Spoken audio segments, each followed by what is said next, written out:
بسم اللہ الرحمن الرحیم۔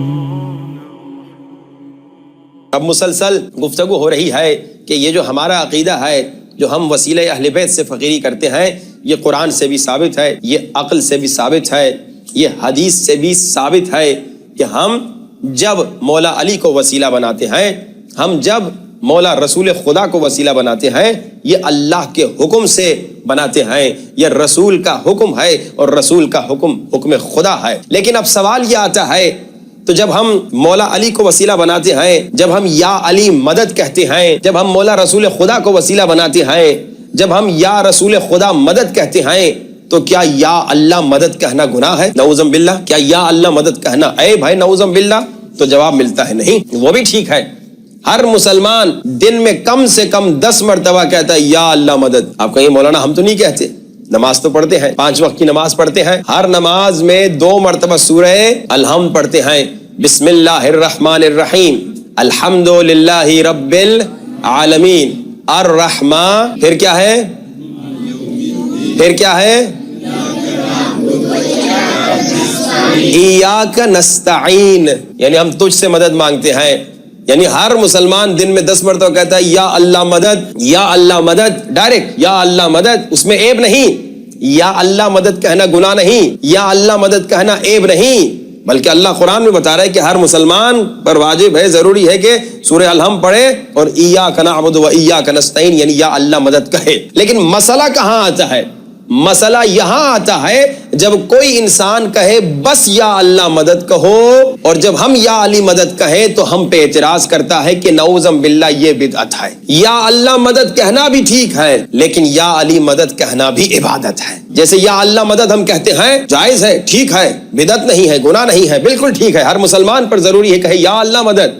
لیکن اسی خدا نے جس نے پہلے سورے میں سورہ الحمد میں کہا کہو یا اللہ مدد، اسی خدا نے قرآن کے دوسرے سورہ بقرہ میں کہا استعینوا بالصبر والصلاۃ، صبر سے مدد مانگو، صلاۃ سے مدد مانگو، یعنی کہو یا صبر مدد، یا صلاۃ مدد، یا نماز مدد۔ لیکن اب یہ صبر کیا ہے، یہ صلاۃ کیا ہے؟ تو روایات میں اہل بیت نے بتایا صبر حسین ہے، صلاۃ علی ہے۔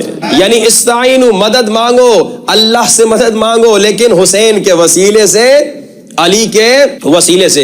اب آپ کو ایک جملہ ہدیہ کرنا چاہوں، دیکھو کون میرے ساتھ ہے۔ اب ابھی آپ نے آیت سنی، اچھا اسی اللہ نے جس نے پہلے سورے میں کہا یا اللہ مدد کہو، اسی اللہ نے دوسرے سورے میں کہا کہ صبر سے مدد مانگو، صلاۃ سے مدد مانگو، نماز سے مدد مانگو۔ آپ نے سنا روایات بتاتی ہیں نماز مولا علی ہے، صبر مولا حسین ہے۔ لیکن اب ایک اور آپ کو حدیث سناؤ، اللہ کے رسول نے فرمایا الایمان شطران، ایمان کے 2 حصے ہیں، شطرہ صبر، آدھا ایمان صبر ہے، شطرہ شکر، آدھا ایمان شکر ہے۔ توجہ کا طالب ہوں، اللہ کے رسول کیا فرما رہے ہیں کہ بھائی ایمان کے 2 حصے ہیں، آدھا ایمان صبر ہے، آدھا ایمان شکر ہے۔ اور اللہ کیا کر رہا ہے؟ استعینوا بالصبر، صبر سے مدد مانگو، صبر سے مدد مانگو، یعنی آدھے ایمان سے مدد مانگو۔ بھائی جب آدھے ایمان سے مدد مانگنا جائز ہے تو اب جو پورا ایمان ہوگا کل ایمان ہوگا۔ ہاں بھائی، جب آدھے صلی علی محمد، جب آدھے ایمان سے مدد مانگنے کا حکم ہے تو جو کل ایمان ہوگا، جو پورا ایمان ہوگا، یقیناً اس سے مدد مانگنا بھی جائز ہے۔ اللہ کا حکم ہے، رسول کا حکم ہے۔ اب عزیزان محترم، مانگیں گے عطا ہوگی، مسلسل گفتگو ہو رہی ہے، اہل بیت کے وسیلے سے مانگیں گے عطا ہوگی، نبی کے وسیلے سے مانگیں گے عطا ہوگی۔ لیکن مانگنے میں آپ نے یہ خیال رکھنا ہے، جیسے درس میں بھی نیچے گفتگو ہو رہی ہے کہ آداب دعا کا خیال رکھنا ہے، شرائط دعا کا خیال رکھنا ہے، رکاوٹوں کو دور کرنا ہے۔ لیکن اب یہاں جو اوپر گفتگو چل رہی ہے وہ کیا ہے کہ جب آپ اہل بیت سے مانگیں نا، یقین کامل سے مانگیں۔ جی آداب دعا کا حصہ ہے، یہ شرائط دعا کا حصہ ہے، یقین کامل سے مانگیں، شک نہ ہو۔ خدا کی قسم، اہل بیت کا جو در ہے ناممکن کو ممکن کرتا ہے۔ یہ ہم نے باقاعدہ قریب سے دیکھا ہے، ایک عالم دین نے خود، وہ شاہد تھے، وہ گواہ تھے، انہوں نے اپنی آنکھوں سے دیکھا۔ مشہد مولا رضا کا واقعہ ہے، مردہ بچہ ان کی آنکھوں کے سامنے زندہ ہوا۔ لمبا واقعہ کبھی آپ کو سناؤں گا اگر ان دنوں وقت رہا۔ مردہ بچہ، پنجاب کا بچہ تھا، اس کی نانی اس کو لے کر آئی تھی شفا کے لیے، لیکن مر گیا مشہد میں۔ اس کی ماں نے کہا، اس کی نائی نے کہا میں اس کو یہاں سے نہیں لے جاؤں گی، میں شفا کے لیے لائی تھی، مارنے تھوڑی لائی تھی، اب میں کس منہ سے واپس لے جاؤں گی؟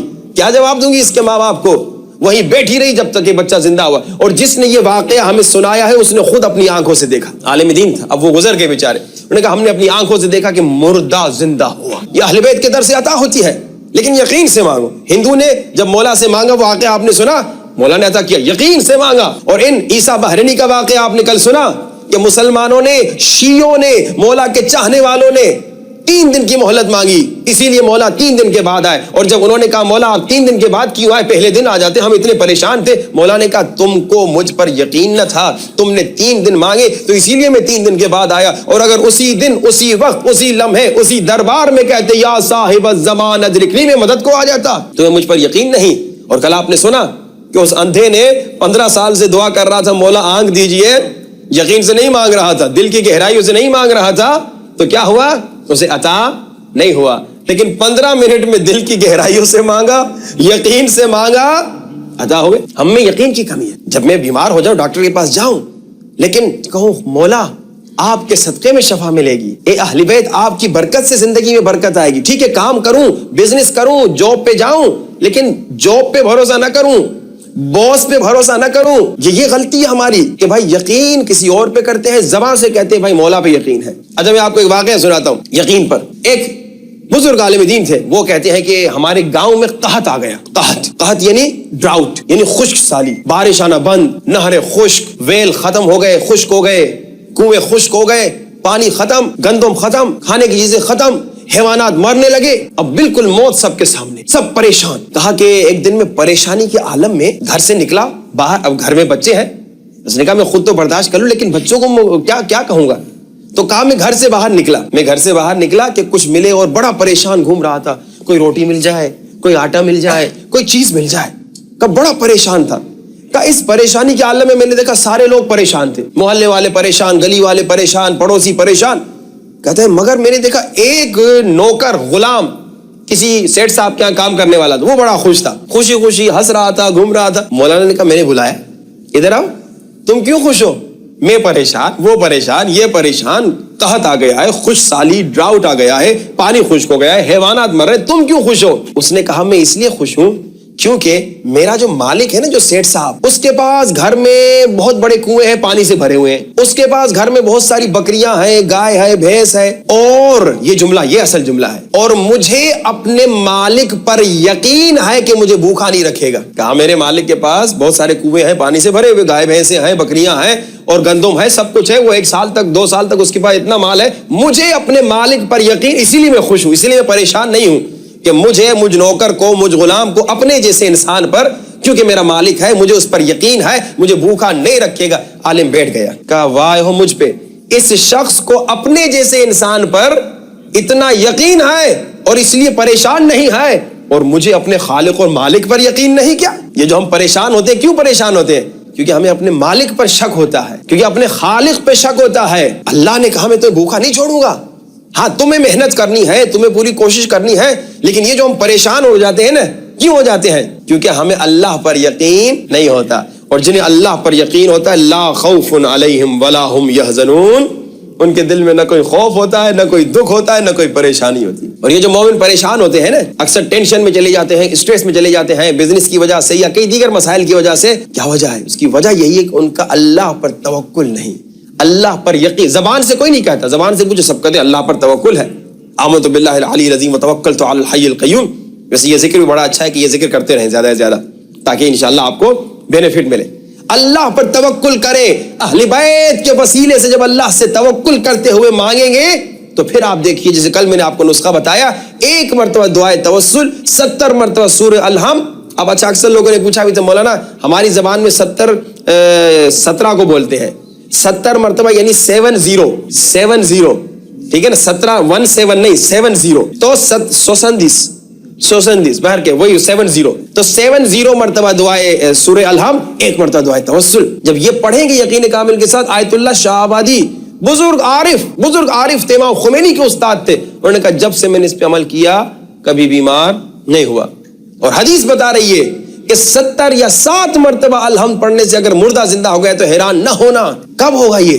جب دعا کی شرائط، دعا کے آداب پہ عمل ہوگا اور یقین کامل سے آپ مانگیں گے. لیکن جب آپ یقین سے نہیں مانگیں گے تو یہی مشکلات ہوں گی، یہی پرابلمز ہوں گی کہ ہم کہیں گے کہ مولانا صاحب نسخے تو آپ نے بڑے بتائے لیکن اس کا نتیجہ نہیں نکل رہا، اس کا کیا نام ہے، رزلٹ نہیں آ رہا. رزلٹ اس لیے نہیں آ رہا، ہمارے اندر کمی ہے، یقین کی کمی ہے. یقین بڑھا کے دیکھیں، یقین بڑھا کے مانگ کر تو دیکھیں، ناممکن ممکن ہو جائے گا. اور جیسے میں نے کہا کہ اہل بیت صرف شیعوں کو نہیں بلکہ غیر کو بھی عطا کرتے ہیں. ہندو تھا اسے عطا کیا.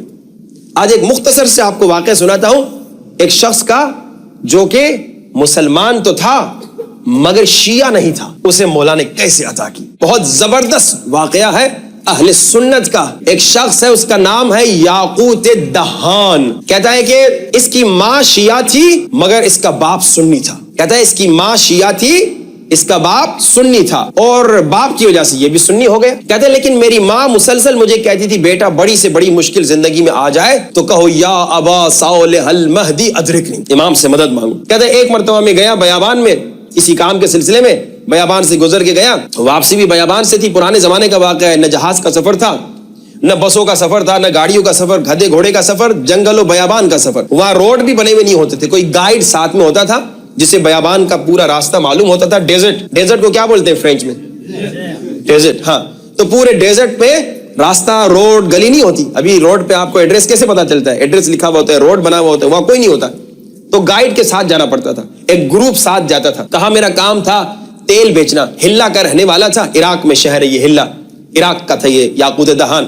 دہان اس کا نام اس لیے پڑا کیونکہ تیل بیچنے والا تھا. کہا میں کسی اور شہر سے جا کے بڑے شہر سے تیل لاتا تھا، اپنے شہر میں بیچتا تھا.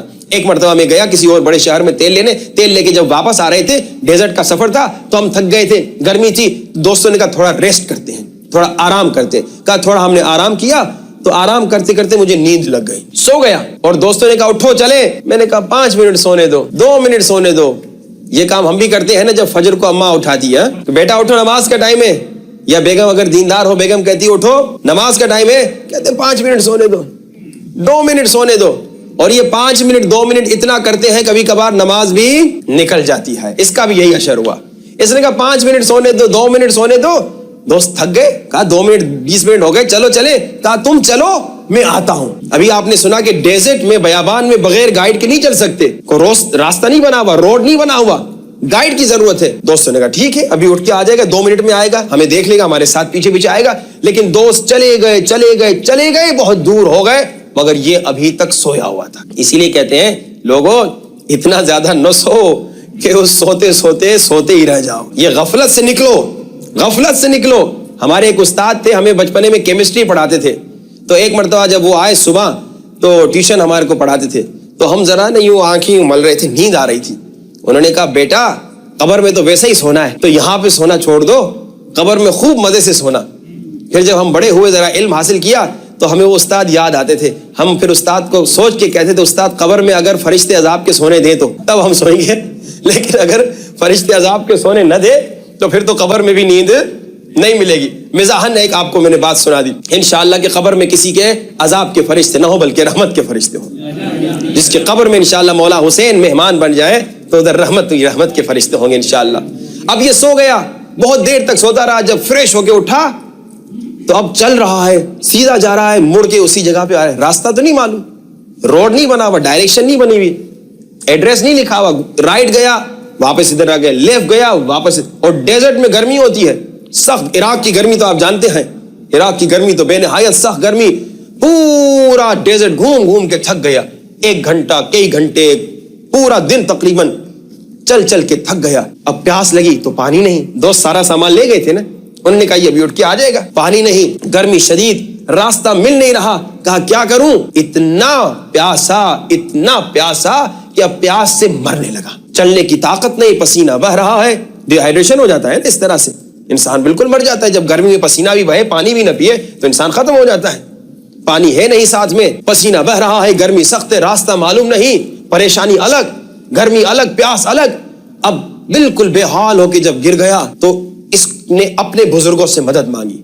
کہا نمبر 1 مدد کرو، کوئی مدد نہیں ہوئی. کہا نمبر 2 مدد کرو، کوئی مدد نہیں ہوئی. کہا نمبر 3 مدد کرو، کوئی مدد. اب موت سامنے ہے، مرنے والا ہے. اسے اچانک اس کی شیعہ ماں کی بات یاد ہے، کیونکہ باپ سنی تھا، خود بھی سنی بن گیا تھا. اس کی ماں نے کہا بیٹا بڑی سے بڑی مشکل آ جائے مجھے معلوم ہے تو اپنے باپ کے مذہب پہ چل رہا ہے, تو سنی بن گیا ہے, لیکن یاد رکھنا ہمارا مددگار ہے, وہ سنی کی بھی مدد کرتا ہے, شیعہ کی بھی مدد کرتا ہے, مسلمان کی بھی مدد کرتا ہے, غیر مسلمان کی مدد کرتا ہے. بڑی سے بڑی مشکل آ جائے, امام زمانہ کو نہ بھلانا, امام کو بلانا, امام مدد کریں گے. کہا اب میرے 1 2 3 نے کوئی مدد نہیں کی, تو میں نے وہیں پہ کہا اے مہدی, میری ماں نے آپ کی بڑی تعریفیں کی ہیں, میری ماں نے کہا ہے کہ آپ غیروں کی بھی مدد کرتے ہیں, اگر آپ نے میری مدد کی, اگر آپ نے مجھے بچا دیا, اگر آپ نے مجھے نجات دی, تو میں بھی وعدہ کرتا ہوں کہ میں شیعہ ہو جاؤں گا. اور وہاں کہتا ہے, یہ یاقوت دہان جو سنی تھا, کہتا ہے میں نے دل کی گہرائیوں سے کہا یا ابا صالح المہدی ادرکنی. کہا یہاں کہنا تھا, ایک گھوڑے سوار نظر آ گیا. 1 مدد نہیں ہوئی, 2 مدد نہیں ہوئی, 3 مدد نہیں ہوئی, لیکن یہاں جیسے کہا یا ابا صالح المہدی ادرکنی, ایک گھوڑے سوار نظر آ گیا, چہرہ نورانی, ہاتھ میں مشکیزہ, اور پانی مجھے پلایا. پانی جو میں نے پیا, دنیا میں جتنے شربت پیے تھے پانی پی رہا ہوں, لیکن دنیا کے تمام شربتوں سے زیادہ مزیدار. جب مولا پانی پلائے تو ایسا ہی ہوگا. کہا میں نے پانی پیا, جان میں جان آئی, اور مولا نے مجھے کہا کہ جو وعدہ دیا تھا وہ نہ بھولانا, جو وعدہ دیا تھا وہ نہ بھولانا.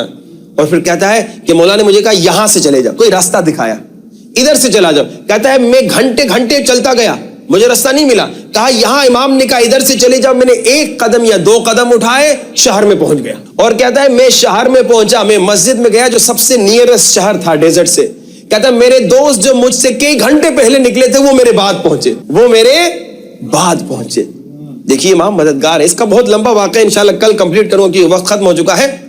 تو امام سے جب آپ دل کی گہرائیوں سے مانگیں گے, یقین کامل سے مانگیں گے, تو دیکھیں گے کہ امام آپ کو کیسے عطا کرے. امام کا شکوہ ہے, اے شیعو, اے مومنو, یقین سے مانگو, دل کی گہرائیوں سے مانگو, ہم پر یقین کر کے مانگو تو صحیح, دیکھو ہم کیسے عطا کرتے. امام جب بغیر مانگے عطا کر رہے ہیں, جب آپ مانگیں گے خلوص سے, دل سے, تو کتنی عطا ہوگی. اور مسلسل جو میں کہہ رہا ہوں, مولا جب ہمیں عطا کر رہے ہیں اتنا تو بنتا ہے نا بھائی. ایک آپ کا دوست, آپ کا رشتہ دار, پڑوسی ہر روز آپ کو آ کے کوئی نہ کوئی گفٹ دے, تو کبھی تو آپ کہیں گے میں بھی اسے گفٹ ریٹرن میں دوں. آپ کا پڑوسی ہے, دوست ہے, ہر روز صبح آگے گفٹ دیتا ہے, دوپہر کو ایک گفٹ دیتا ہے, رات کو ایک گفٹ دیتا ہے. آپ کبھی تو کہیں گے بھائی میں بھی تو اس کو کچھ نہ کچھ دوں. 1 مہینے سے گفٹ دے رہا ہے, 1 سال سے گفٹ دے رہا ہے, 10 سال سے گفٹ دے رہا ہے, کبھی میں بھی تو ریٹرن کروں. اب ریٹرن کا وقت آ گیا کہ ہم نے آپ سے جو ٹاسک لیا تھا کہ ہر روز 500 صلوات پڑھ کے مولا کو ہدیہ کرو, یہ سمجھیے کم سے کم. ریٹرن نہیں کر سکتے, احسان کبھی نہیں اتار سکتے مولا کا, لیکن کم سے کم ایک چھوٹی سی چیز دے کے کہیں مولا میں اپنے انداز سے دے رہا ہوں, آپ اپنے انداز سے عطا کیجئے. میں اپنے انداز سے دے رہا ہوں, آپ اپنے انداز سے. اب دیکھیں کتنے مومنین نے 500 صلوات پڑھی ہے.